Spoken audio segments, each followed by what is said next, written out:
हरिदास ठाकुर, अब उनका प्रसंग मैं कल विस्तार से सुनाऊंगा। हरिदास ठाकुर गौड़िया वैष्णव परंपरा के आचार्य हुए, मुस्लिम परिवार में जन्मे, जिनका तन मृत्यु के बाद श्री चैतन्य महाप्रभु अपनी गोद में लेकर के गए अंतिम संस्कार के लिए। ऐसे श्री हरिदास ठाकुर। किसी राजा ने फतवा जारी कर दिया कि भरे बाजार में उसको बैठाओ, क्यों? काफिरों के भगवान का नाम बोलता है, और कोड़े में कील लगा करके उसके तन पर मारो, इतनी कोड़े मारो, इतने कोड़े मारो कि काफिरों के भगवान का नाम लेना बंद कर दे।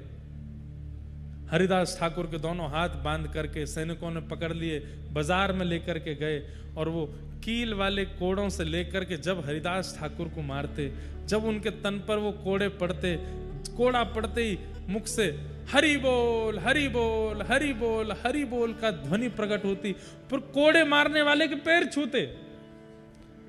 बोले अरे हम तुझे मारते हैं, तू हमारे पैर क्यों छूता है? बोले कि मैं एकांत कुटिया में बैठ कर के खूब ऊंचे स्वर में हरि बोल बोलने का प्रयास करता हूं, अपनी पूरी ऊर्जा लगा करके हरि बोल बोलने का प्रयास करता हूं, पर वो ऊर्जा मेरी प्रकट नहीं होती। धन्य है आपने कोड़े मार करके ऐसी ऊर्जा मेरी प्रकट करवाई है, अब मैं और अब तो मैं मुख से नहीं, रोम रोम से हरि बोल बोलूंगा। आपने मुझे बहुत कृपा कर दी, जो ये कोड़े बरसा रहे हो, मेरी पूरी ऊर्जा अब हरि नाम में जा रही है। कुटिया में बैठ करके तो लगता था कितना भी ऊंचा हरि बोल बोलता हूं, थोड़ी ऊर्जा मेरे अंदर बची जाती है, लेकिन अब आप जब कोड़े मारते हैं पूरी ऊर्जा से हरि बोल निकलता है, और मैं जब मूर्छित हो जाता हूं, होश में आने पर मुझे सुख मिलता है। कम से कम मैंने हरि बोल में पूरी ऊर्जा तो लगाई, जो मैं मूर्छित हो गया। ऐसे हरिदास ठाकुर।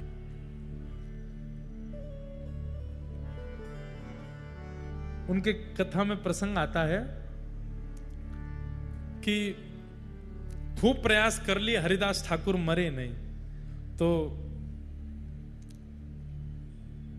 सैनिकों ने कहा भैया अब ये तो मरता नहीं है, अब हम अपनी चिता की तैयारी कर लें। क्यों? बोले जो राजा है वो हमको मारेगा, हमको मार देगा, क्योंकि उसने कह दिया या तो इसको मार दो, नहीं तो अपने लिए तैयार रहना, तुम्हारे सर धड़ से अलग कर दूंगा।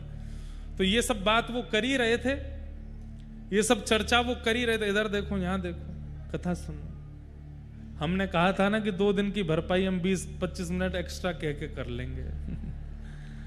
तो हरिदास ठाकुर ने जैसे सुना, बोले सुनो, अगर मैं नहीं मरा तो क्या होगा? बोले राजा हमको मारेगा। बोले सुनो, आप लोगों के प्रयास से मेरी मृत्यु नहीं होगी, तो मैं स्वयं अपने प्राण त्याग दूंगा, है ना। आप मुझे एकांत में बैठा दो। एकांत में बैठ गए हरिदास ठाकुर, और बैठे बैठे हरि चिंतन करते करते करते करते करते करते तुरंत अपने प्राण त्याग दिए, शरीर छोड़ दिया। सैनिक जन परेशान हो गए, व्याकुल हो गए, बोले कि ये कैसे व्यक्ति हैं, अपने आप अपने प्राण त्याग दिए। चरणों में गिर गए, बोले कि हमें मृत्यु का भय नहीं है, लेकिन आप पुनर्जीवित हो जाओ।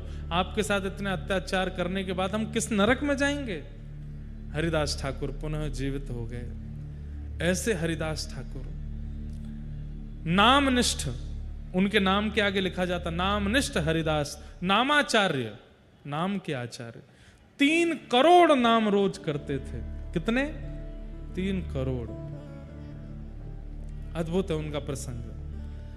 तो कहने का अभिप्राय, जब भक्ति चित्त में होती है, कोई कितना भी प्रयास कर ले, आप गलत कर ही नहीं सकते।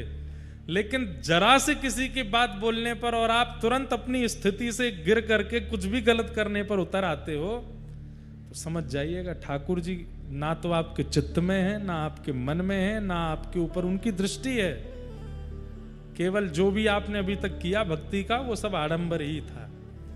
क्योंकि ठाकुर जी होते तो गलत करने से पहले हाथ पांव कांप जाते, व्याकुलता चित्त में आ जाती। नहीं हो रही है इसका मतलब ठाकुर जी नहीं।